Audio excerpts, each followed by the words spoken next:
أشهد أن لا إله إلا الله وحده لا شريك له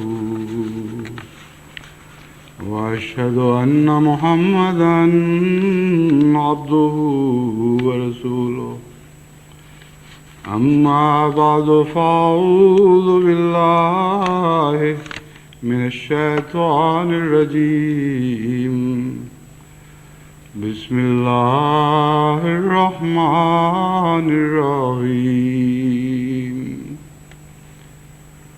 الحمد لله رب العالمين الرحمن الرحيم مالك يوم الدين إياك نعبد وإياك نستعين اهدنا الصراط المستقيم صراط الذين أنعمت عليهم غير المغضوب عليهم ولا الضالين.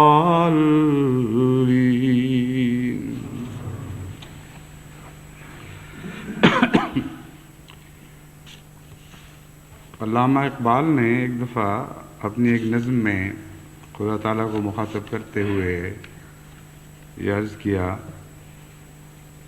کبھی اے حقیقت منتظر نظر آ لباس مجاز میں کہ ہزاروں سجدے تڑپ رہے ہیں میری جبین نیاز میں.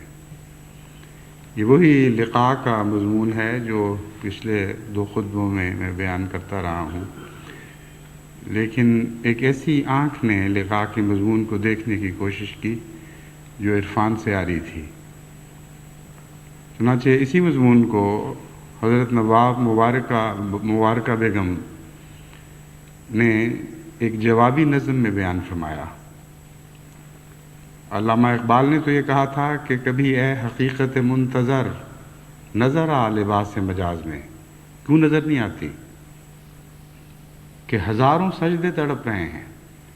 اتنے سجدے میں نے تیرے حضور تیری لقاء کی خاطر کیے کہ گویا وہ سجدے آج بھی میری اس جبین نیاز میں تڑپ رہے ہیں جو میں زمین سے تیرے حضور رگڑتا رہا ہوں. حضرت نواب مبارکہ بیگم صاحبہ نے جواباً جو نظم لکھی اس کے چند شعر میں آپ کے سامنے رکھتا ہوں. انہوں نے لکھا، مجھے دیکھتا جو نہیں ہے تو یہ تیری نظر کا قصور ہے، مجھے دیکھ طالب منتظر مجھے دیکھ شکل مجاز میں کہ ہزاروں سجدے تڑپ رہے ہیں تیری جبین نیاز میں. مجھے دیکھ رفت کوہ میں، مجھے دیکھ پستی کاہ میں، مجھے دیکھ عجز فقیر میں، مجھے دیکھ شوکت شاہ میں. نہ دکھائی دوں تو یہ فکر کر کہیں فرق ہو نہ نگاہ میں کہ ہزاروں سجدے تڑپ رہے ہیں تیری جبین نیاز میں. مجھے ڈھونڈ دل کی تڑپ میں تو، مجھے دیکھ روئے نگار میں. کبھی بلبلوں کی صدا میں سن، کبھی دیکھ گل کے نکھار میں. میری ایک شان خزاں میں ہے، میری ایک شان بہار میں. مجھے دیکھ طالب منتظر مجھے دیکھ شکل مجاز میں کہ ہزاروں سجدے تڑپ رہے ہیں تیری جبین نیاز میں. میرا نور شکل ہلال میں، میرا حسن بدر کمال میں. کبھی دیکھ طرز جمال میں، کبھی دیکھ شان جلال میں. رگے جاں سے ہوں میں قریب تر، تیرا دل ہے کس کے خیال میں. مجھے دیکھ طالب منتظر مجھے دیکھ شکل مجاز میں کہ ہزاروں سجدے تڑپ رہے ہیں تیری جبین نیاز میں. یہ جو نظارہ آپ نے حضرت نواب مبارکہ بیگم صاحبہ کے کلام میں دیکھا ہے، یہ عارفانہ ہونے کے باوجود لقاء کا وہ نظارہ ہے جو ابھی سطح سے تعلق رکھتا ہے. آفاقی نظر ہے، اس میں گہرائی بھی ہے، ہر سطح سے گویا وہ شیشے کی سطح ہے، نظر لوٹ کر واپس آنے کی بجائے خدا کی جانب اٹھتی ہے۔ جیسے بعض دفعہ زاویوں سے شیشے کو دیکھا جائے تو اپنا وجود دکھائی دینے کی بجائے دوسرا مقابل پر اس زاویے پر کھڑا ہوا ایک اور وجود دکھائی دیتا ہے۔ لیکن ایک اور نظر ہے خدا کو دیکھنے کی جو خدا کی ذات کے اندرونی مشاہدے سے تعلق رکھتی ہے۔ اس میں بھی ایک ظاہری نظر ہے، یعنی ظاہری تو نہیں کہنا چاہیے، وہ عرفان کی نظر ہی ہوا کرتی ہے، لیکن نسبتاً سطح سے تعلق رکھنے والی ہے۔ جیسا کہ میں نے گزشتہ خطبے میں بیان کیا تھا، سائنسدانوں نے جو کائنات کا مطالعہ کیا ہے، اگر سائنسدان کی نظر سے آفاقی مطالعہ کیا جائے یا اندرون کا اپنی ذات کا مطالعہ کیا جائے تو ہر مطالعہ خدا تعالیٰ کی طرف لے کے جائے گا، اور انسان یوں لگتا ہے جیسے ایک آئینہ خانے میں چلا گیا ہے۔ آئینہ خانے میں تو ایسا نظارہ ہوتا ہے کہ جدھر دیکھے انسان ادھر خود ہی دکھائی دیتا ہے اپنے آپ کو، یعنی اپنی صورت ہی دکھائی دیتی ہے۔ مگر یہ عرفان کا آئینہ خانہ وہ ہے جس میں ہر طرف خدا دکھائی دینے لگتا ہے۔ لیکن یہ بھی نظارہ جیسا کہ میں نے بیان کیا ہے ابھی نسبتاً سطحی ہے۔ قرآن کریم میں اللہ تعالیٰ نے یہ مضمون ہمارے سامنے رکھا، والذین جاہدوا فینا لنہدینہم سبلنا، وہ لوگ جو میری خاطر جہد کرتے ہیں، کوشش کرتے ہیں، جو میری ذات کی تلاش میں رہتے ہیں، لنہدینہم سبلنا، ہم ہیں جو اپنی راہیں ان کو دکھاتے ہیں۔ پس محض جہد سے جو نظارے دکھائی دیتے ہیں اسے لقاء نہیں کہا جا سکتا۔ لقاء کے لیے اپنے محبوب کا خود جھک کر ہاتھ پکڑنا ضروری ہے، ورنہ دور کے نظارے تو دل کی بعض دفعہ پیاس بجھانے کی بجائے اور بھڑکا جایا کرتے ہیں۔ بس لقاء سے مراد نظارہ نہیں ہے، لقاء سے مراد تعلق ہے، پیار اور وہ محبت کا تعلق جو پہلی لقاء جو نظارے کی لقاء ہے اس کے بعد حاصل ہوا کرتا ہے۔ اور اس پہلو سے خدا تعالیٰ کا نظارہ اپنے وجود میں انسان دیکھ بھی سکتا ہے اور نہیں بھی دیکھ سکتا۔ یہ اور طرح کا نظارہ ہے جس کا میں تفصیل سے مختصر کرنے کی کوشش کروں گا، مگر نسبتاً تفصیل سے بیان بھی کروں گا۔ جہاں خدا تعالیٰ نے یہ فرمایا کہ مجھ تک پہنچنے کی بہت سی راہیں ہیں اور پھر میں مدد کرتا ہوں، تو اپنی کوشش سے ان راہوں کے ذریعے مجھ تک نہیں پہنچ سکتے، وہاں اپنے ملنے کی ایک راہ بھی بیان فرمائی اور اس کا نام صراط مستقیم رکھا۔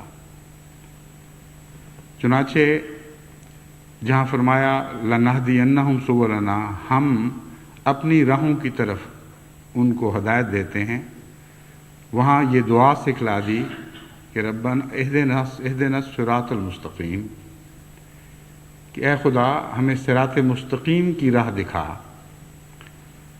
صراط مستقیم کے متعلق اللہ تعالیٰ فرماتا ہے ان ربی علی صراط مستقیم، کہ اے نبی خدا اعلان کر دے کہ میرا رب صراط مستقیم پر ہے۔ بس اس مضمون کو سمجھنے کے بعد اہدنا کی دعا کا مفہوم زیادہ وضاحت کے ساتھ سمجھنے کی انسان میں اہلیت پیدا ہو جاتی ہے۔ بہت سے مفسرین نے اس بات پر بحث چھیڑی ہے کہ اہدنا الصراط المستقیم میں جو یہ فرمایا گیا کہ ہمیں صراط مستقیم کی ہدایت دے، جب صراط مستقیم حاصل ہو گئی پھر یہ دعا مانگتے رہنے کا کیا مطلب ہے؟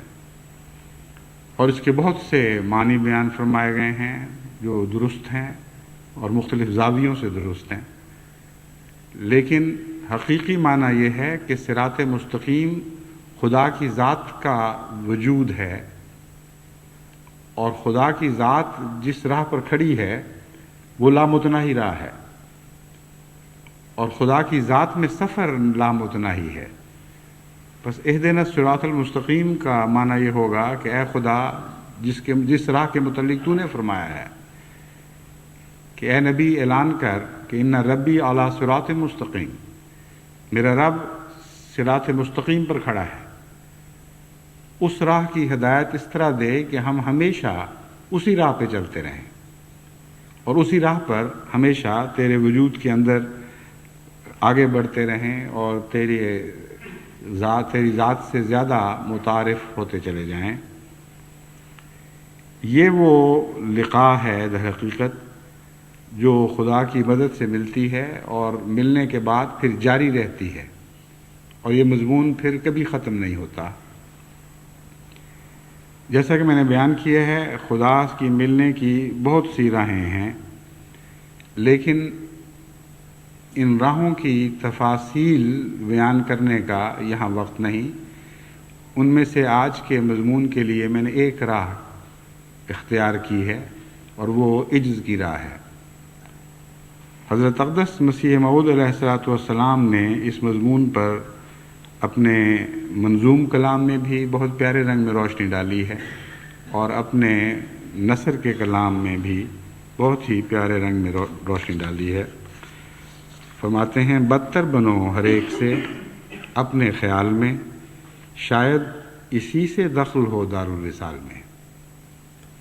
چھوڑو غرور و کبر کے تقوی اسی میں ہے، ہو جاؤ خاک مردی مولا اسی میں ہے۔ پھر فرماتے ہیں جو خاک میں ملے اسے ملتا ہے آشنا، اے آزمانے والے یہ نسخہ بھی آزما۔ بس سب سے زیادہ قریب راہ اور آسان بھی اور مشکل بھی عجز کی راہ ہے۔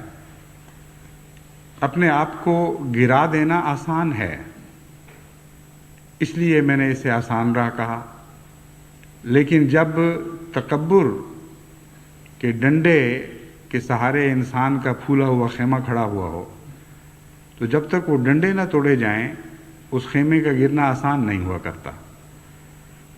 اس لیے ایک پہلو سے یہ راہ آسان ہے اور ایک پہلو سے مشکل ہے، لیکن جہاں تک خدا کی لقاء کا تعلق ہے اس میں قطعاً کوئی شک نہیں کہ عجز کے بغیر خدا تعالیٰ سے لقاء ممکن نہیں ہے، اور عجز انسان کو مختلف پہلوؤں سے نصیب ہوتا ہے۔ اور اس مضمون پر بھی آپ اگر غور کریں تو آپ حیران ہوں گے کہ بڑے بڑے عاجز بندے بھی جو حقیقتاً عجز کی کئی منازل طے کر چکے ہوتے ہیں، بہت سے پہلوؤں سے عجز سے عاری ہوا کرتے ہیں۔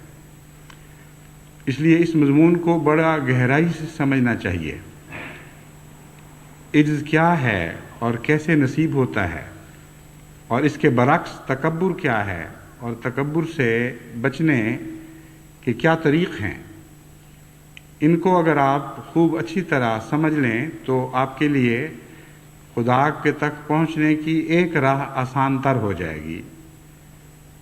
اور جیسا کہ میں نے بیان کیا ہے، آسان ہونے کے باوجود پھر بھی جب تک خدا تعالیٰ کی طرف سے اذن نہیں ہوگا اس وقت تک آپ اس راہ میں آگے نہیں بڑھ سکیں گے، اور یہ بھی عجز سے ہی حاصل ہوتا ہے۔ وہ دعا مقبول ہوتی ہے جو عجز کے آخری مقام پر ہو، اور اس دعا کا مقبول ہونا ایک ایسی حقیقت بن جاتا ہے جو سورج سے زیادہ بڑھ کر روشن ہوتی ہے۔ پس سجدے کی دعاؤں کے متعلق جو آپ سنتے ہیں کہ سجدے میں دعائیں جہاں مانگی جائیں تو زیادہ مقبول ہوتی ہیں، اس سے مراد صرف یہ نہیں کہ سجدے کی حالت میں جو جسم کی حالت ہوتی ہے جو دعا مانگی جائے وہ مقبول ہوتی ہے۔ بعض دفعہ کھڑے کھڑے روحیں سجدہ ریز ہو جایا کرتی ہیں، بعض دفعہ کھڑے کھڑے انسانی فکر ایسی عاجزی اختیار کرتا ہے کہ اس کا کچھ بھی باقی نہیں رہتا، وہ خدا کے حضور کلیتاً مٹ جاتا ہے۔ وہ سجدہ ہے جس سجدے کی دعائیں مقبول ہوا کرتی ہیں، کیونکہ وہ سجدہ حقیقی عجز سے تعلق رکھتا ہے۔ انسان میں جو عجز ہے وہ اس کے اندرونی رجحان سے تعلق رکھتا ہے، اور محض اپنے آپ کو واقعتاً کمزور سمجھنا کسی بڑی طاقت کے مقابل پر یہ عجز نہیں ہے۔ پہاڑ کے دامن میں کوئی بڑے سے بڑا انسان بھی چلا جائے، کیسا ہی متکبر کیوں نہ ہو، اگر ایک عظیم پہاڑ کے دامن میں کھڑا ہوگا تو اس کو ایک عجز کا احساس ہوگا۔ وہ یہ سمجھے گا کہ یہ جو بلندیاں اور یہ حجم اور یہ وزن اور یہ طاقت ایسی غالب ہیں کہ اس کے مقابل پر اس کی کوئی حیثیت نہیں۔ لیکن یہ حقیقی عجز نہیں، کیونکہ ہو سکتا ہے ایک انسان وہاں عجز کا احساس کرتے ہوئے جب پہاڑ کی چوٹی پر چڑھتا ہے، پہاڑ کی چوٹی پر بیٹھ کر وہ سارے عالم کا نظارہ کرتا ہے تو اس کا دل تکبر سے بھر جاتا ہے۔ وہ سمجھتا ہے دیکھو میں کتنا بلند ہوں، ہر دوسری چیز میرے سامنے حقیر اور ادنا اور چھوٹی دکھائی دیتی ہے۔ لیکن ایک اور شخص جس کا اس کے دل میں عجز ہے، جس کا رجحان عاجزانہ ہے، وہ پہاڑ کے نیچے بھی عاجز رہے گا اور پہاڑ کے اوپر بھی عاجز رہے گا۔ دنیا کی کوئی کیفیت بھی اس کے عاجزانہ رجحان کو تبدیل نہیں کر سکتی۔ یہ وہ عجز ہے جو عارف باللہ کا عجز ہے، جس کے بعد پھر لقاء نصیب ہوا کرتی ہے۔ انبیاء ہر شان میں عاجز ہوتے ہیں، نبوت سے پہلے کی شان میں بھی عاجز ہوتے ہیں اور نبوت کے بعد کی شان میں بھی عاجز ہوتے ہیں، اور در حقیقت جتنا جتنا ان کو بلندی نصیب ہوتی ہے اتنا ان کا عجز بڑھتا ہے۔ چنانچہ نبوت سے پہلے کے عجز کی کیفیت اور ہوا کرتی ہے اور نبوت کے بعد کے عجز کی کیفیت اور ہوتی ہے، کیونکہ بلندی سے بلندی کا عرفان بڑھتا ہے۔ ایک شخص جو پہاڑ کے نیچے سے پہاڑ کی چوٹی کو دیکھ رہا ہے، اگر اس کی نظر چوٹی پر جا کر ٹھہر گئی ہے تو اس کا عجز اسی نسبت سے ہوگا جس نسبت سے اس کو پہاڑ زیادہ سربا فلک دکھائی دے رہا ہے، زیادہ بلند دکھائی دے رہا ہے۔ لیکن ایک شخص جو پہاڑ کی چوٹی پر چڑھتا ہے اور مزید بلندیاں دیکھتا ہے، اس کے دل کی کیفیت بالکل اور ہو جایا کرتی ہے۔ وہ سمجھتا ہے کہ میں تو اسی کو چوٹی سمجھ رہا تھا، صرف میں ہی بے حقیقت نہیں، یہ پہاڑ بھی بے حقیقت ہے، اس کی بھی کوئی حیثیت نہیں۔ جو رفتیں مجھے ظاہری آنکھ سے دکھائی دیتی تھیں ان رفتوں کی بھی کوئی حیثیت نہیں۔ میرے خدا کی کائنات تو بہت وسیع ہے، بلند سے بلند تر، ہر منزل کے بعد ایک اور منزل۔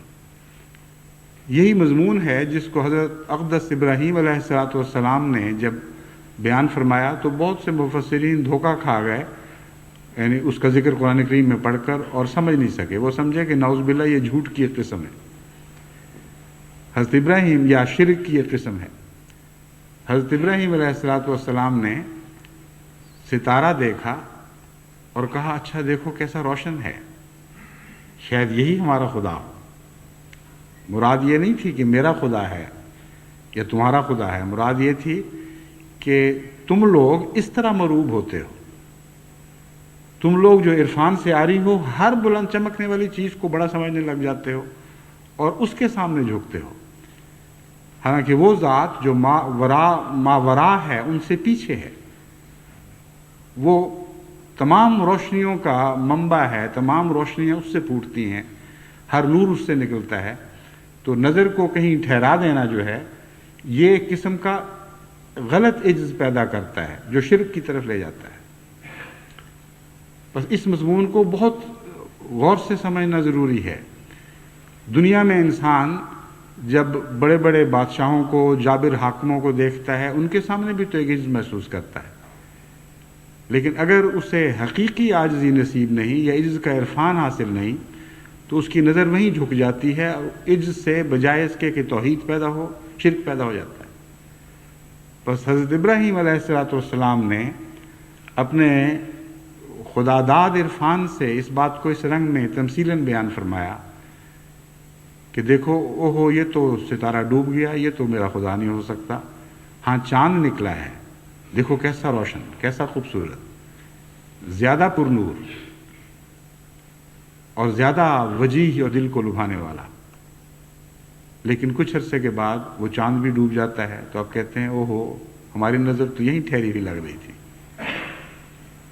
یوں لگتا تھا کہ یہی آخری منزل ہے، لیکن اس کے بعد بھی ایک منزل ہے، چون دیکھو سورج نکل آیا، اور کتنا عظیم الشان سورج ہے، کس طرح اس نے کل عالم کو روشنی سے بھر دیا ہے، شاید یہی ہمارا خدا ہو۔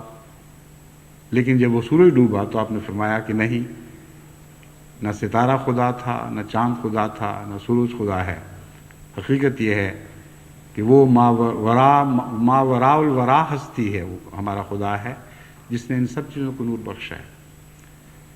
بس عجز تو ضروری ہے، لیکن عجز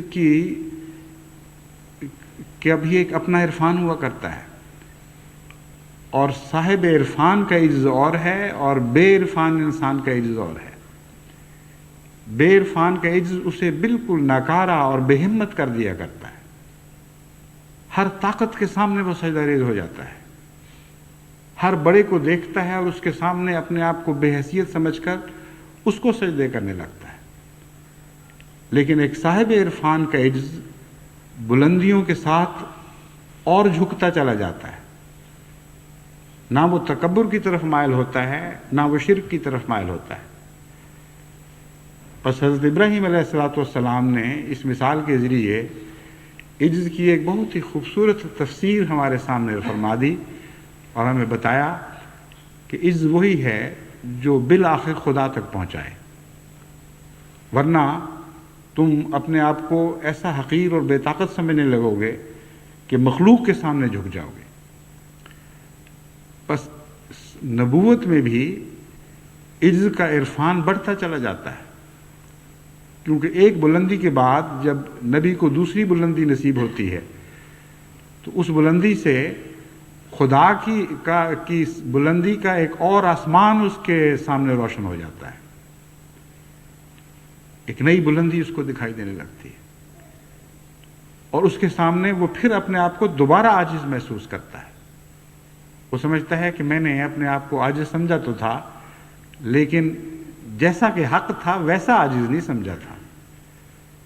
خدا تعالیٰ تو لامحدود ہے، اور اس کی ذات کی عظمت کا تصور بھی ممکن نہیں ہے۔ ایک موقع پر حضرت اقدس محمد مصطفیٰ صلی اللہ علیہ وآلہ وسلم نے فرمایا کہ اللہ تعالیٰ کی ذات ایسی مستغنی، ایسی غنی ہے اور ایسی لامتناہی دولتوں کا وہ مالک ہے کہ اگر تم اس سے اس کی ساری کائنات مانگو، جو مانگ سکتے ہو مانگ لو، اور وہ سب کچھ تمہیں دے دے، تو اس کی دولت میں اتنی کمی بھی نہیں آئے گی جتنی ایک سمندر میں سوئی کا نوکا ڈبو اور اس کے ساتھ تھوڑا سا پانی لگا رہ جائے جب اس کو باہر نکالو۔ اس پانی سے جو سوئی کے ناکے کے ساتھ نوک کے ساتھ لگا رہ جاتا ہے اور وہاں قطرہ نہیں ٹھہر سکتا۔ مثال بہت خوبصورت دی ہے، انگلی ڈبو یا اور کوئی چیز ڈبو، اس کے ساتھ زیادہ پانی لگتا ہے، لیکن جو باریک نوک ہو اس کے ساتھ پانی کا قطرہ نہیں رہ سکتا، اس لیے بہت ہی معمولی پانی ہوگا۔ فرمایا اس میں بھی جو کمی آتی ہے، اس سے جو کمی آتی ہے خدا تعالیٰ کے کائنات میں اتنی بھی کمی بھی نہیں آتی اگر وہ تمہیں سب کچھ بھی دے دے۔ وہ لامتناہی ہے۔ یہ بات صاحب عرفان کے بغیر کسی کو نصیب نہیں ہو سکتی، اور جس کو یہ عرفان ہو اس کو اپنی دولت پہ گھمنڈ کیسے ہو سکتا ہے؟ ایک ملک کا بادشاہ بھی ہو جائے تو وہ ایک زمین کے ایک ملک کا بادشاہ ہے، اور اس کے باوجود اس کا اقتدار کامل نہیں ہے، اس کو تو اپنے نفس، اپنے وجود پر بھی اقتدار حاصل نہیں۔ جب بیمار پڑتا ہے تو کس طرح بے حیثیت اور بے حقیقت ہو کے رہ جاتا ہے، اس کو اپنے جذبات پر بھی کامل اختیار نہیں ہوتا، نہ اپنے غصے پر، نہ اپنی خوشی پہ، نہ اپنی نیند پر، نہ اپنے جاگنے پر۔ بس وہ ایک بڑے ملک کا بادشاہ بن کر کیسے متکبر ہو سکتا ہے اگر اس کی نظر خدا کی لامتناہی ملکیت پر ہو؟ بس عرفان نے الہی عجز کی راہ سے جو نصیب ہوتا ہے ویسا اور کوئی عرفان نہیں ہے۔ اور اس کے نتیجے میں پھر خدا کی ذات دن بدن زیادہ ظاہر ہونے لگتی ہے۔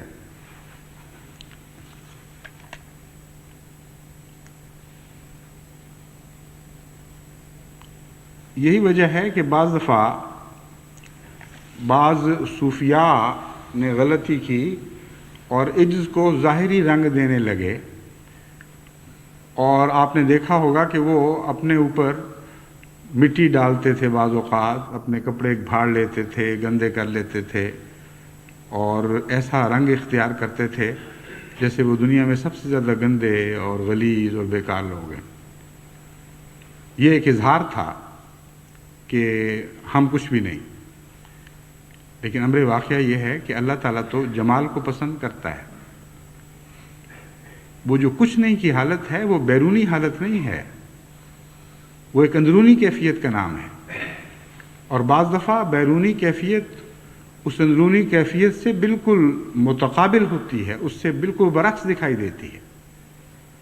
چنانچہ حضرت عبد القادر جیلانی کے متعلق آتا ہے کہ وہ بڑے خوش پوش تھے، بہت ہی خوبصورت اور نہایت قیمتی لباس پہنا کرتے تھے۔ تو کسی نے ان سے پوچھا کہ یہ کیا بات ہے، آپ تو بڑے بزرگ اور خدا کے خاص پیارے بندے ہیں۔ انہوں نے کہا میں نہیں پہنتا جب تک مجھے خدا نہ کہے۔ ان کے دل کی پسند تھی جو خدا کی خاطر چھوڑ دینے پر تیار بیٹھے تھے، لیکن اللہ نے اس پر نظر فرمائی اور کہا نہیں پہنو۔ تو بعض دفعہ خدا اپنے بندے کی دل کی پسند پوری کرنے کے سامان خود فرماتا ہے، اور اس کا عجز ان کپڑوں میں چھپ جاتا ہے۔ پس عجز کا ظاہری حالت سے تعلق نہیں ہے، بعض دفعہ عجز پھوٹ کر ظاہری حالت پر اثر انداز ہوتا ضرور ہے، لیکن اس کو پہچاننے کے لیے بھی عرفان کی آنکھ چاہیے۔ جو اندر کا عجز ہے وہ ہے، ورنہ تو آپ کو بے شمار سادھو ایسے دکھائی دیں گے جو جسموں پر راکھ ملتے ہیں۔ کئی دفعہ لوگ حیرت میں مبتلا ہوتے ہیں کہ راکھ کا کیا قصہ ہے، یہ راکھ کیوں مل رہے ہیں؟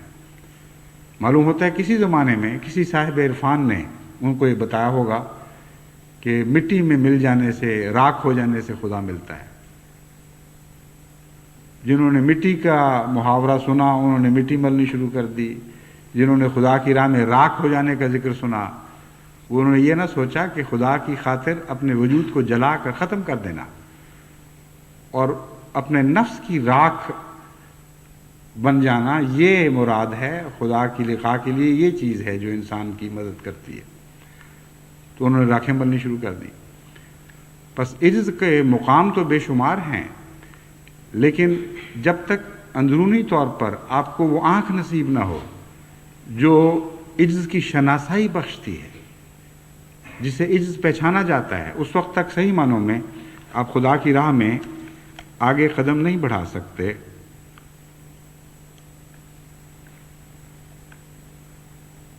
ایک اور پہلو سے جب ہم عجز کے مضمون پر نظر ڈالتے ہیں تو وہ اس کی برعکس صورت کو دیکھ کر عجز کا مضمون ظاہر ہونا شروع ہو جاتا ہے، اور وہ ہے تکبر۔ تکبر عجز کا بالکل برعکس ہے،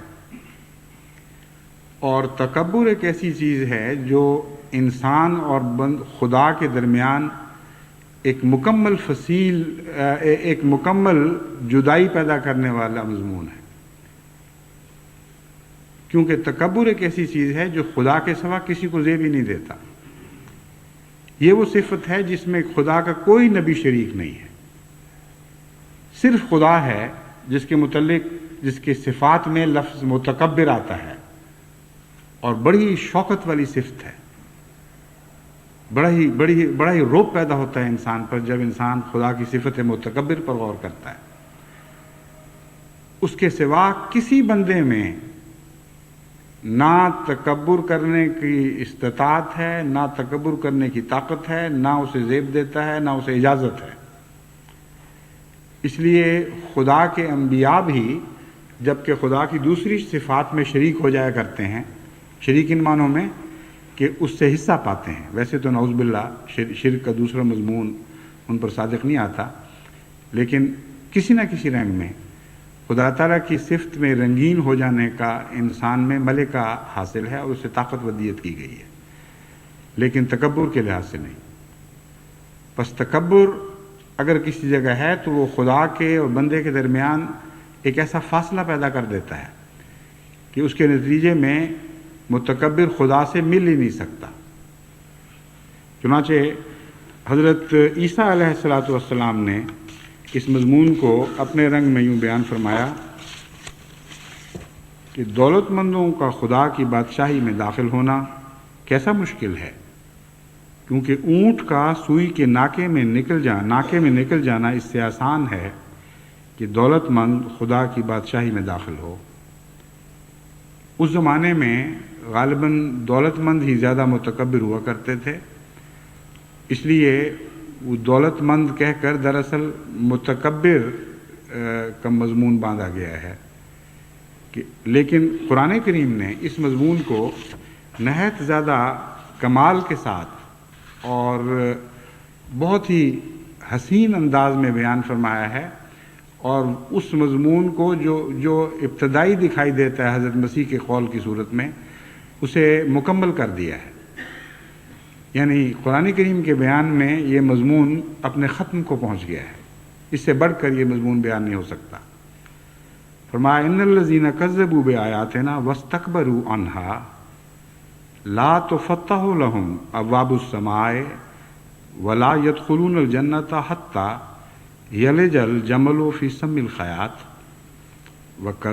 فی سم الخیاط، خیاط ہے لفظ، وہ میں جب پڑھتا ہوں تو بعض دفعہ لوگوں کو شبہ پڑتا ہے کہ فتح کے ساتھ پڑھا ہے، لیکن وہ پڑھنے کی طرز میں ہے فرق، بعض دفعہ بعد میں بھی لوگ پوچھتے ہیں تو میں ان کو سمجھانے کے لیے بتا رہا ہوں۔ فی سم الخیاط وکذالک نجزی المجرمین، فرمایا یقیناً وہ لوگ جنہوں نے ہمارے نشانات کو جھٹلایا، واستکبروا عنہا، اور ان سے تکبر اختیار کیا، لا تفتح لهم ابواب السماء، ان کے لیے آسمان کے دروازے نہیں کھولے جائیں گے، ولا يدخلون الجنۃ، اور وہ جنت میں داخل نہیں ہوں گے، حتی یلج الجمل فی سم الخیاط، یہاں تک کہ اونٹ سوئی کے ناکے میں داخل ہو جائے۔ اب دیکھیں ان دونوں عبارتوں میں کتنا فرق ہے۔ اول تو محض دولت مند کا بیان نہیں فرمایا گیا، بلکہ ہر قسم کی تکذیب کرنے والے کو متکبر فرمایا گیا۔ امر واقعہ یہ ہے کہ خدا کے نشانات بے شمار ہیں، یہاں صرف انبیاء کی تکذیب مراد نہیں ہے، بلکہ ساری کائنات میں اللہ تعالیٰ کی آیات پھیلی پڑی ہیں،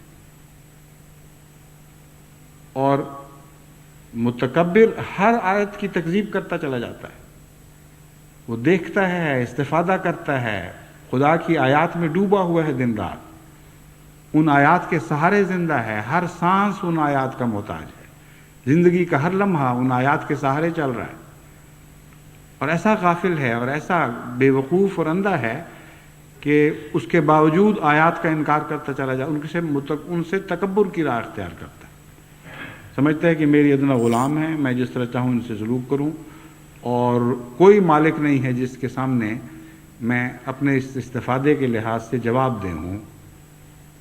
جو چیزیں ہیں وہ میرے فائدے کی خاطر اس طرح بنائی گئی ہیں جیسے میں مالک ہوں، اور یہ چیزیں میرے لیے بنائی جانی خدا پر فرض تھی۔ یہ رجحان ہے جو متکبر کے دل میں پیدا ہو جاتا ہے۔ بس جہاں اس کا فضل اپنا ہاتھ کھینچ لے، وہیں ایسا شخص اچانک ننگا ہو جاتا ہے، یعنی اس کا رجحان بالکل کھل کر سامنے آ جاتا ہے۔ وہ کہتے ہیں خدا ہوتا کون ہے میرے ساتھ یہ سلوک کرنے والا؟ اتنی دنیا پڑی ہوئی ہے، فلاں ٹھیک ہے، فلاں ٹھیک ہے، میں ہی بیمار ہونا تھا، مجھے ہی بیمار ہونا تھا، میرے بچوں پر یہ مصیبت ٹوٹنی تھی۔ اور وہ یہ نہیں سوچتا کہ اس کی ساری زندگی، اس کے وجود کا ایک ایک ذرہ اس کی یہ طاقت کے خدا پر باتیں کرتا ہے۔ یہ بھی خدا کی آیات میں لپٹی ہوئی ایک داستان ہے جو انہیں کے ذریعے چل رہی ہے۔ اس داستان کا اپنا کوئی وجود نہیں، آیات کے ذریعے ہی یہ داستان دکھائی دیتی ہے، گویا ہے۔ لیکن حقیقت میں آیات ہی ہیں صرف. بس آیات باری تعالیٰ سے روگردانی کرنا اور اس سے منہ موڑ لینا یہ ایک ایسا گناہ ہے جس کے متعلق قرآن کریم سے پتہ چلتا ہے کہ یہ بخشش کے لائق نہیں ہے، اور یہی حقیقت میں تکبر کو پیدا کرنے والا گناہ ہے، جس سے پھر تکبر پیدا ہوتا ہے اور بالآخر انسان بخشش سے محروم رہ جاتا ہے. قرآن کریم نے ایسے لوگوں کا حال بیان فرمایا کہ جب ہم ان پہ نعمتیں کرتے ہیں تو وہ کہتے ہیں اکرمن کہ دیکھو میرے رب نے میری عزت افزائی کی ہے، اور جب ہم ان سے نعمتیں چھپت کرتے اکرمن کہ میرے رب نے دیکھو میری عزت کی ہے، اور جب ہم نعمتیں چھینتے ہیں تو کہتے ہیں اہانن خدا نے میری توہین کر دی ہے. یعنی خدا کون ہوتا تھا مجھے ذلت دینے والا اور رسوا کرنے والا؟ اس نے یہ نعمتیں مجھ سے واپس لے کر یا مجھ پر ان کی راہیں بند کر کے میری توہین کی ہے. بس وہ لوگ جو کائنات کو غفلت کی نظر سے دیکھتے ہیں اور اپنے وجود کو بھی غفلت کی نظر سے دیکھتے ہیں، ان کو یہ آیات دکھائی نہیں دیتی اور ان کے اندر پھر تکبر پیدا ہونا شروع ہو جاتا ہے. فرمایا وَاسْتَكْبَرُوا، بس آغاز شروع کیا آیات سے غفلت کرنے کے ذکر سے. اس کے نتیجے میں جو بیماری طبعاً پیدا ہوتی ہے، پھر اس مضمون کو بیان فرمایا وَاسْتَكْبَرُوا عَنْهَا. پھر فرمایا لَا تُفَتَّحُ لَهُمْ أَبْوَابُ السَّمَاءِ، یہ نہیں کہا کہ جنت میں داخل نہیں ہوں گے، فرمایا ان پہ رفتوں کا کوئی دروازہ بھی کھولا نہیں جائے گا. کتنا عظیم الشان اور کتنا کامل مضمون ہے. یعنی وہ لوگ جو خدا کے سامنے بڑے بنتے ہیں اور اونچے ہوتے ہیں، ان پر رفتوں کا کوئی دروازہ نہیں کھولا جائے گا. وہی ہیں جو سب سے زیادہ ذلیل اور سب سے زیادہ گرے ہوئے لوگ ہیں. چنانچہ حضرت صلی اللہ علیہ وآلہ وسلم نے قرآن کے اس مضمون کے مطابق اس کا برعکس نقشہ یوں کھینچا کہ خدا کے وہ بندے جو تواضع کرتے ہیں ان کے متعلق اللہ تعالیٰ کی خبر یہ ہے رفعناہم الی السماء السابع، جو اس کے الفاظ حدیث کے عربی میں تو مجھے یاد نہیں اس وقت، یعنی یاد تھے لیکن اس ذہن سے اس وقت گزر گئے ہیں، کہ وہ بندے خدا کے جو خدا کے حضور تواضع کرتے ہیں، اللہ تعالیٰ انہیں 7ویں آسمان پر اٹھا کے لے جاتا ہے. الی السماء السابع، اور زنجیر سے لپیٹ کر گویا کہ ان کو آسمان کی بلندی پر نہیں بلکہ 7ویں آسمان کی بلندی تک پہنچایا جاتا ہے.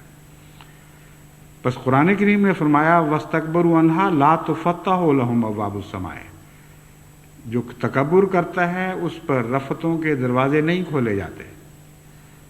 اور حضرت صلی اللہ اذا تواضع العبد، یہ الفاظ ہیں اذا تواضع العبد رفعہ اللہ الی السماء السابع، کہ جب بھی کوئی بندہ خدا کا تواضع کرتا ہے، یعنی جھکتا ہے، گرتا ہے، اس کے حضور عاجزی اختیار کرتا ہے، رفعہ اللہ الی السماء السابع، اس کو خدا 7ویں آسمان کی بلندی تک اٹھا لے جاتا ہے.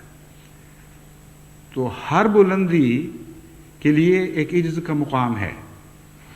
اس بات کو آپ یاد رکھیں اچھی طرح. یعنی یہاں بلندیوں سے مراد یہ ظاہری بلندیاں نہیں ہیں، ہر انسان کے لیے کچھ اس کی خلقت میں بلندی پانے کی استطاعت موجود ہے، اور ہر انسان کا آسمان الگ الگ آسمان ہے. تبھی خدا تعالیٰ نے مختلف نبیوں کو معراج کی رات حضرت صلی اللہ علیہ وآلہ وسلم کو مختلف آسمانوں پر دکھایا ہے. ان سے خدا نے کوئی ناانصافی نہیں فرمائی. ہر شخص کی بلندی کی ایک استطاعت ہے، اور اس بلندی تک وہ بلند ہو سکتا ہے. چنانچہ مسلم موعود کی پیشگوئی میں اس مضمون کو یوں بیان فرمایا گیا، وہ اپنے نفسی نقطہ آسمان کی طرف یا آسمان تک اٹھایا جائے گا. یعنی خدا تعالیٰ نے اس کو جتنی صلاحیتیں بخشی ہیں، اس کا وہ آخری نقطہ جو آسمان پر مقدر ہے وہاں تک وہ رسائی پا جائے گا. یعنی وہ اپنی قوتوں کو ضائع نہیں کرے گا اور اپنی صلاحیتوں سے بھرپور فائدہ اٹھائے گا. یہاں تک کہ اللہ تعالیٰ اس کو توفیق بخشے گا کہ جو رفتیں اس کے لیے مقدر تھیں وہ ان کو حاصل کر لے گا۔ پس اس آیت نے ہمیں سمجھایا کہ عجز کے ذریعے بلندیاں حاصل ہوتی ہیں، اور یہاں رفت سے مراد صفات باری تعالیٰ ہیں، کیونکہ حقیقت میں ظاہری آسمان کی طرف اٹھایا جانا کوئی حقیقت نہیں رکھتا۔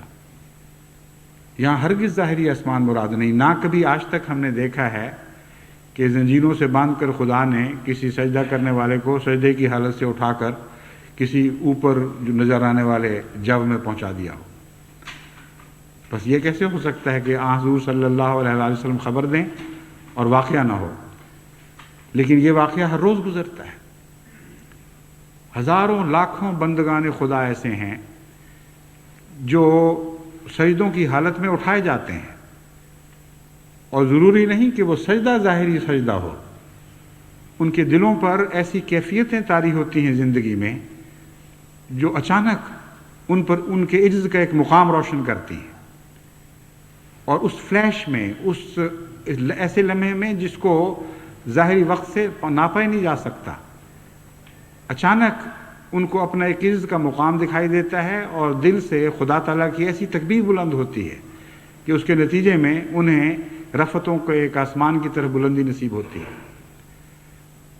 پس آخری درجہ 7ویں آسمان تک کا عام بندوں کا درجہ ہے، لیکن حضرت صلی اللہ علیہ وآلہ وسلم کو ان کے علاوہ رفت کا ایک اور مقام عطا ہوا جو ان آسمانوں کے بعد کا مقام تھا، اور وہ ظاہر کرتا ہے کہ حضور اکرم صلی اللہ علیہ وآلہ وسلم خدا کے سب عاجز بندوں سے زیادہ عجز کرنے والے تھے۔ اس لیے عجز والے کو بلندی عطا ہوتی ہے، اور سچی بلندی حاصل کرنے والے کو عجز نصیب ہوتا ہے۔ یہ دو مضمون آپس میں ایک دوسرے کے ساتھ بندھے ہوئے ہیں، اور یہی لقاء کا مضمون ہے، کیونکہ قرآن کریم میں جس معراج کا ذکر ہے وہ لقاء کا معراج ہے، کسی ظاہری آسمانوں کا سفر تو نہیں ہے جس طرح کے بعض علماء بیچارے اپنی ناسمجھی میں اور بینائی بصیرت کی کمی کی وجہ سے سمجھ بیٹھے ہیں کہ نعوذ باللہ کوئی ظاہری گھوڑا اترا، اس کے اوپر حضرت صلی اللہ علیہ وسلم سوار ہوئے، اور پھر وہ اڑنا شروع ہوا پروں کے ساتھ، یہاں تک کہ ایک ایک آسمان کو پیچھے چھوڑتا چلا گیا۔ یہ بچگانہ تصور ہے۔ اصل میں حضرت صلی اللہ علیہ وآلہ وسلم نے یہ پیغام دیا، خدا نے یہ پیغام دیا تھا کہ تو عجز کے ایک ایسے مقام تک پہنچ گیا ہے جس میں بنی نوع انسان میں کوئی تیرا شریک نہیں رہا۔ ان معنوں میں خدا کی توحید کا ایک پرتو حضرت صلی اللہ علیہ وآلہ وسلم پر پڑا جو کسی اور انسان پر، کسی نبی پر نہیں پڑا، کہ ایک رنگ میں آپ بھی واحد ہو گئے اور یکتا ہو گئے۔ کبھی کوئی انسان خدا کے حضور ایسا عاجز نہیں ہوا تھا جیسے حضرت صلی اللہ علیہ وآلہ وسلم خدا کے حضور تواضع اختیار فرما گئے، اور اس کے نتیجے میں تمام مخلوق تو اپنی بلندیوں کے باوجود 7ویں آسمان سے اوپر نہیں جا سکی، لیکن حضرت صلی اللہ علیہ وآلہ وسلم کا مقام اس سے بھی بلند تر ہوا، اور اس کا تعلق عجز سے ہے، کیونکہ حضور نے خود فرما دیا ہے کہ رفتیں یعنی آسمان کی طرف بلندیاں کیسے نصیب ہوا کرتی ہیں۔ پھر فرمایا اسی آیت میں لا يدخلون الجنۃ حتی یلج الجمل فی سم الخیاط، یہ نہیں کہا کہ اونٹ کا ناکے میں داخل ہونا اس سے زیادہ آسان ہے کہ دولت مند جنت میں داخل ہو۔ یہ مضمون جو ہے یہ ایک قسم کا محال مضمون ہے، ناممکن دکھانے والا مضمون ہے، مگر قرآن کریم نے جو بیان فرمایا ہے اس میں بندے کے لیے مایوسی کی دیوار کھڑی نہیں کی۔ یہاں یہ فرمایا ہے یہاں تک کہ اونٹ داخل ہو جائے، یہ مضمون فرمایا ہے، اور تکبر کا اونٹ کم بھی ہو سکتا ہے، اس کا جسم چھوٹا بھی ہو سکتا ہے، اس کی کجیاں دور بھی ہو سکتی ہیں۔ اونٹ کی مثال بڑی خوبصورت مثال ہے، حضرت مسیح کو بھی یہ مثال دی گئی، اور حضرت صلی اللہ علیہ وسلم کو بھی یہی مثال سکھائی گئی لیکن طرز میں کتنا فرق ہے. حضرت مسیح نے فرمایا کہ یہ زیادہ ناممکن ہے کہ دولت مند خدا کی راہ میں داخل ہو جائے، خدا کی جنت میں داخل ہو، بنسبت اس کے کہ اونٹ داخل ہو جائے وہ سوئی کے ناکے میں یا اس میں سے گزر جائے. قرآن کریم فرماتا ہے نہیں، جب تک اونٹ اس قابل نہیں ہو جاتا کہ سوئی کے ناکے سے نہ گزر جائے، اس وقت تک جنت کا راستہ بند ہے. اور اونٹ کی مثال اس لیے دی گئی ہے ہاتھی کی بجائے، ہاتھی ورنہ زیادہ بڑا جانور ہے، قرآن کریم میں ہاتھی کا ذکر بھی موجود ہے، کہ اونٹ میں ایک ٹیڑھا پن بھی ہے. اس لیے تکبر میں جو کجی پائی جاتی ہے اس کی مثال اونٹ سے بہتر نہیں دی جا سکتی تھی. صرف بڑا ہی نہیں ہوتا بلکہ اس کے اندر ایک ٹیڑھا پن بھی پایا جاتا ہے. بس قرآن کریم سے پتہ چلتا ہے کہ جب تک کوئی انسان اپنے آپ کو بڑا سمجھ رہا ہے اور ٹیڑھا بھی ہے ساتھ، اور یہ دونوں چیزیں اکٹھی چلتی ہیں تکبر میں، اس وقت تک اس کے لیے کوئی نجات نہیں ہے. لیکن یہ فرمایا کہ یہ ممکن ہے کہ تمہارے تکبر دور ہو جائیں، یہ ممکن ہے کہ تمہارے کجیاں جو ہیں درست ہو جائیں اور تم سیدھے ہو جاؤ. اس لیے مایوسی کا پیغام نہیں ہے بلکہ امید کا پیغام ہے. مشکل کام ہے، تمہیں بہت محنت کرنی پڑے گی.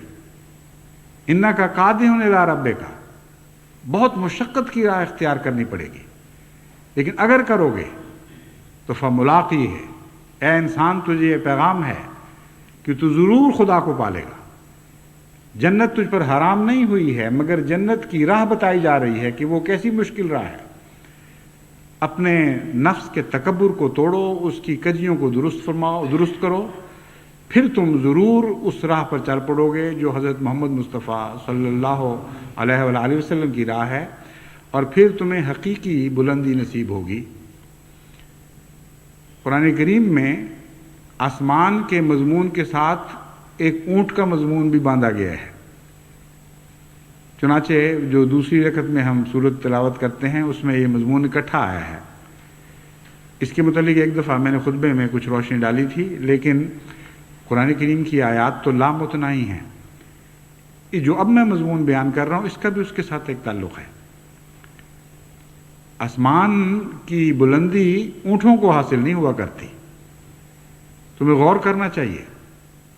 آسمان کی بلندی خدا کے عاجز بندوں کو حاصل ہوا کرتی ہے. بس رفتیں حاصل کرنی ہے تو اونٹوں پہ بیٹھ کر رفتیں نہیں ملیں گی تمہیں. تم یہ نہ سمجھنا کہ دنیا کے سواریوں کے مالک ہو جاؤ، بلند سواریوں پر دوڑنے لگو تو تم بہت ہی عظیم الشان وجود بن جاؤ گے. بلکہ حقیقی رفتیں عجز سے حاصل ہوتی ہیں. اونٹ کے متعلق دوسری جگہ جو فرما دیا کہ وہ داخل ہی نہیں ہو سکتا، تو اونٹ پہ بیٹھا ہوا کہاں سے داخل ہو جائے گا. یہ مضمون ہے جس میں غور کی طرف وہاں دعوت دی گئی ہے کہ اونٹ ہے تو بڑا اونچا جانور اور تیز دوڑ بھی لیتا ہے اچھا بھلا، اور لیکن ٹیڑھا ہے، اور تم اگر اونٹ کی راہ اختیار کرو گے تو تم متکبر بن جاؤ گے. بس فرمایا لا يدخلون الجنت حتى يلج الجمل في سم الخياط، اس وقت تک تم داخل نہیں ہو، ایسا شخص داخل نہیں ہو سکتا جب تک چھوٹا نہ ہو جائے اور اپنے نفس کے اونٹ کو اور مختصر کرتا چلا جائے یہاں تک کہ وہ ہلاکت کے مقام تک پہنچ جائے. اگر ایسا نہیں کرو گے تو فرمایا کذالک نجزی المجرمین، پھر ہم اس طرح مجرموں کو سزا دیا کرتے ہیں کہ ان کی ترقی کی راہیں تنگ کر دیتے ہیں. یہ بھی بہت ہی خوبصورت مثال ہے. ایک انسان بعض دفعہ جاتے جاتے دیکھتا ہے کہ راستہ تنگ ہوتا چلا گیا، یہاں تک کہ وہ ایک ایسا سوراخ بن گیا کہ اس میں سے وہ داخل ہو ہی نہیں سکتا. بعض لوگ مجھے ایسی خوابیں لکھتے ہیں اور وہ لکھتے ہیں کہ بہت ہی دل پر اس سے دہشت طاری ہوتی ہے کہ ایک انسان آگے بڑھنا چاہتا ہے لیکن راستہ تنگ ہوتے ہوتے اتنا چھوٹا ہو جاتا ہے کہ بے اختیار ہو جاتا ہے. آدمی کوشش کرتا ہے آگے بڑھنے کی لیکن پھنس جاتا ہے. بس آگے بڑھنے کی راہ میں جو روکے ہیں وہ اپنے نفس کے تکبر کی روکے ہیں، ورنہ خدا کی راہیں کشادہ ہیں. جب ان راہوں سے بڑا بن کر انسان وہاں سے گزرنے کی کوشش کرتا ہے تو نہیں گزر سکتا. بس رویا میں ایسے لوگوں کو در حقیقت یہ پیغام ہوتا ہے کہ تمہارے اندر ابھی ترقی کی گنجائشیں تو موجود ہیں، لیکن تم نے اپنے نفس کو چھوٹا نہیں کیا. اپنے نفس کو خدا کے حضور اور چھوٹا کرو. جب چھوٹا کرو گے تو ان باریک راہوں سے بھی تم بڑی آسانی سے گزر جاؤ گے. سائنس کی آج کل ایسی فلمیں تیار کی جاتی ہیں جو اس قسم کے نظر کے دھوکے ہیں، لیکن ان دھوکوں کے نتیجے میں انسان دھوکہ نہیں کھاتا بلکہ ہدایت کی راہ پا جاتا ہے. چنانچہ چھوٹے چھوٹے باریک جراثیم جو جسم کے خلیوں میں داخل ہوتے ہیں، ان کے متعلق خواہ کسی طرح بھی وہ بیان کریں، حقیقت میں ایک طالب علم کو پورا مضمون سمجھ نہیں آ سکتا.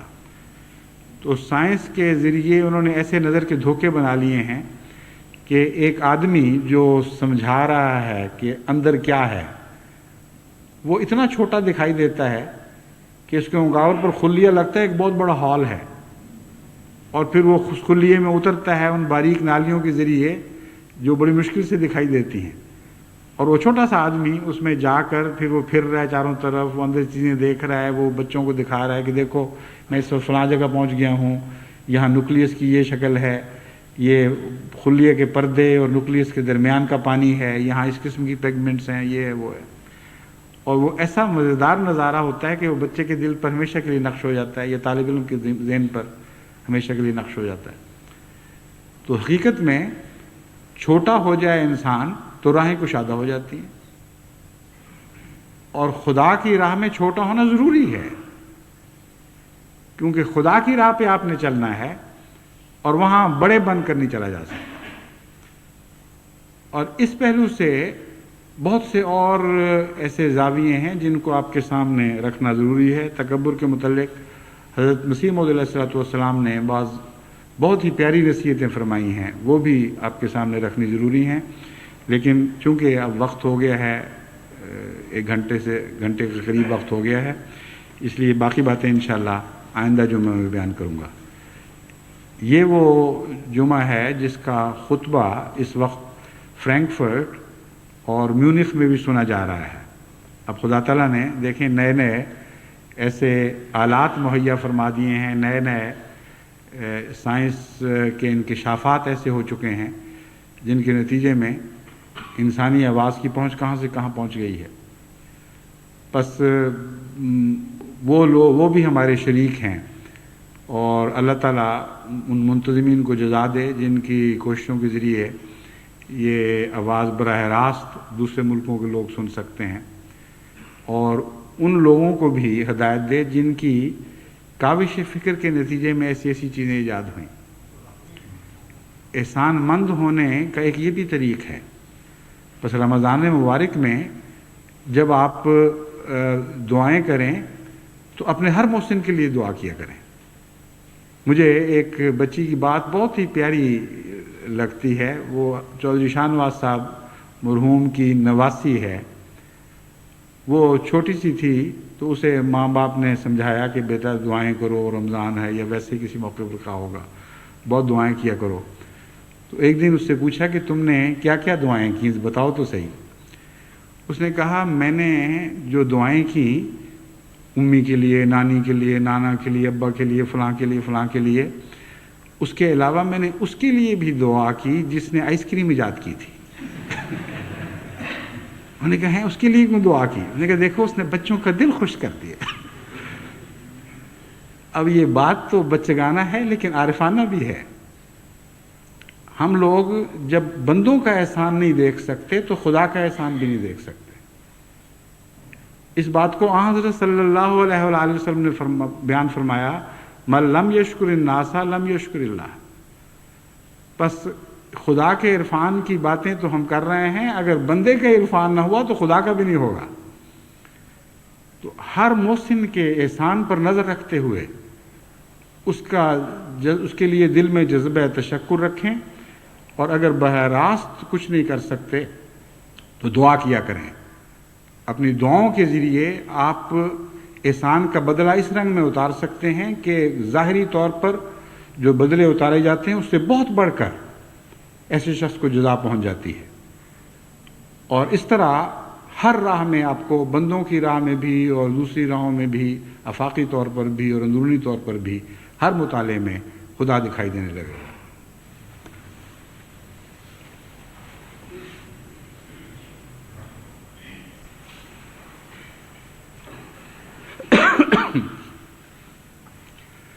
الحمد للہ نحمده ونستعینه ونستغفره ونؤمن به ونتوکل علیہ ونعوذ باللہ من شرور انفسنا ومن سیئات اعمالنا من يهده اللہ فلا مضل له ومن يضلله فلا هادی له ونشهد أن لا إله إلا الله وحده لا شريك له ونشهد أن محمدا عبده ورسوله عباد الله رحمكم الله إن الله يأمر بالعدل والإحسان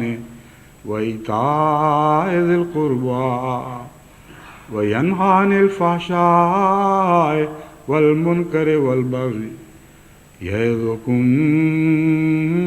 لعلكم تذكرون اذكروا الله يذكركم وادعوه يستجب لكم ولذكر الله أكبر۔